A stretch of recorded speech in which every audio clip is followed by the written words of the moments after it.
Jean-Luc Mélenchon, je me retourne maintenant vers Laurent Guimier. Vous êtes en prise directe avec tous les Français là, qui se sont connectés. Comment ça réagit? Est-ce qu'ils ont des questions à poser à Des Jean-Luc Mélenchon? dizaines et des dizaines de questions, donc on ne va pas pouvoir toutes vous les poser, Monsieur Mélenchon. Beaucoup de questions. J'ai peut-être pas réponse à tout, hein, qui sait? Non, mais je vais me permettre déjà de vous en poser quelques-unes. On a beaucoup parlé, et il y a beaucoup de questions qui tournent autour de l'hôpital, des moyens, de la santé. Mais une première question sur le scandale des EHPAD, parce que évidemment, c'est dans toutes les têtes, et on ne l'a pas forcément, vous l'avez évoqué tout à l'heure avec cette question et cette formule de l'or gris. Question de Valentin, 22 ans dans le Nord, donc il fait partie du public qui est autour de nous. Quelles mesures souhaiteriez-vous prendre suite au scandale dans les EHPAD? Alors, commençons par dire une chose rude. Certains ont prétendu qu'ils découvraient. Il y a derrière moi quelqu'un qui, je crois, commence à être connu des Français, qui est Madame Caroline Fiat, qui est une aide-soignante et qui a fait un rapport sur ces EHPAD dès 2018.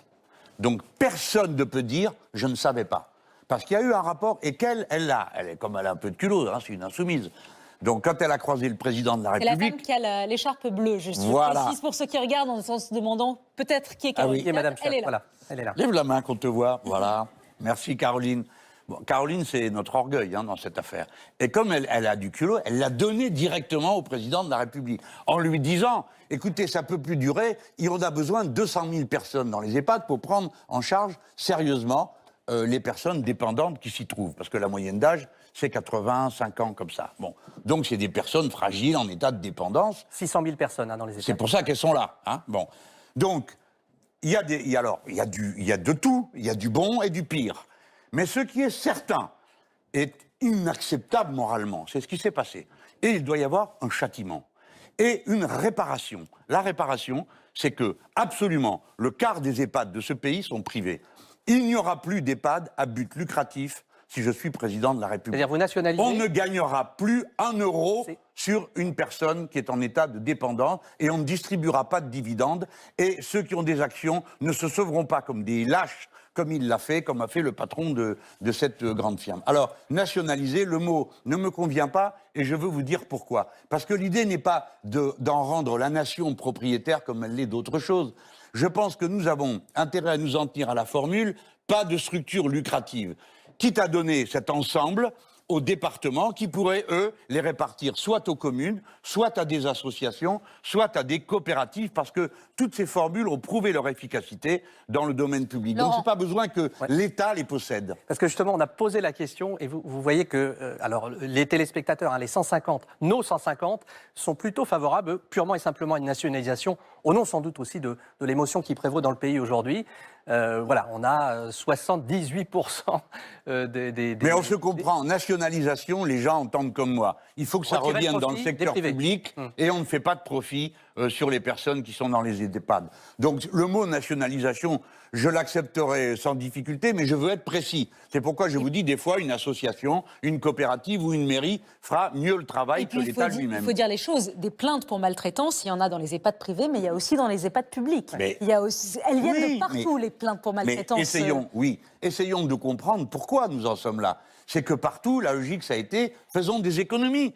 Parce que le grand projet économique et politique de ceux qui dirigent depuis 30 ans, c'est faire des économies partout, tout le temps, parce que c'est la politique de l'offre, il faut que le service soit le moins coûteux. Mais voyez-vous, le simple fait de faire passer le lucratif dans le public, les gens des EHPAD lucratifs en service public, ça fait une différence de 600 € par mois qui sera économisé par les familles ou par les personnes qui payent pour être dans ces établissements. Encore une question. Et juste une question, alors pardonnez-moi, elle peut vous valoir beaucoup de réponses, donc s'il vous plaît, pas trop long, mais il y a des dizaines de questions sur l'hôpital public. Quelle réforme concrète de la gestion de l'hôpital public proposez-vous, Monsieur Mélenchon? S'il y a une réforme que vous pouvez proposer, une mesure forte, c'est Olivier qui a 45 ans, qui habite en Lozère, qui vous pose la question. Vous vous rendez compte de ce que vous demandez? Une mesure. C'est impossible. Une mesure. Faire revenir les gens qui en sont partis. De l'hôpital 180 000 personnes ont quitté l'hôpital et les métiers de santé pour faire autre chose. Si nous voulons les faire revenir, nous serons obligés d'en passer par un certain nombre de conditions.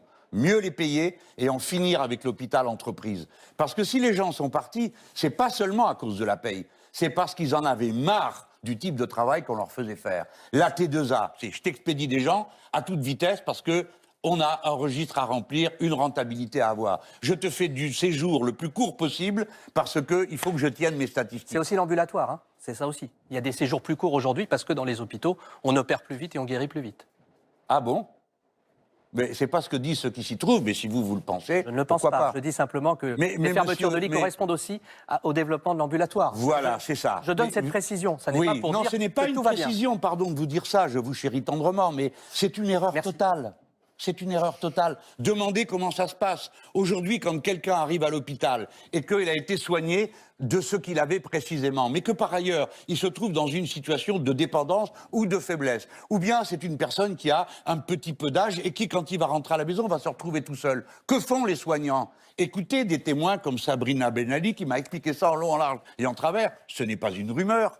C'est que les soignants se téléphonent d'un établissement à l'autre en disant « Tiens, j'ai un tel, il a telle maladie, tu pourrais t'en occuper » et on lui cache tel ou tel aspect. Non, ce n'est pas vrai. L'ambulatoire fait son travail. Il ne faut pas à chaque instant démonter les arguments en faisant croire aux gens J'apportais une précision. Non, mais écoutez, c'est pas au vieux singe qu'on apprend à faire la grimace. Hein. Donc, on ne fera pas croire aux gens que la situation sanitaire de ce pays est garantie par l'ambulatoire, parce que ce n'est pas vrai, et vous avez dû entendre parler des déserts médicaux. Tout à fait. Je suis sûr qu'il a dû arriver jusqu'à France 2. Et il y a beaucoup de questions. Bah oui, bah alors. Oui, tout à fait. Non, mais il y a beaucoup de questions sur les déserts médicaux. Mais on reviendra dessus. On reviendra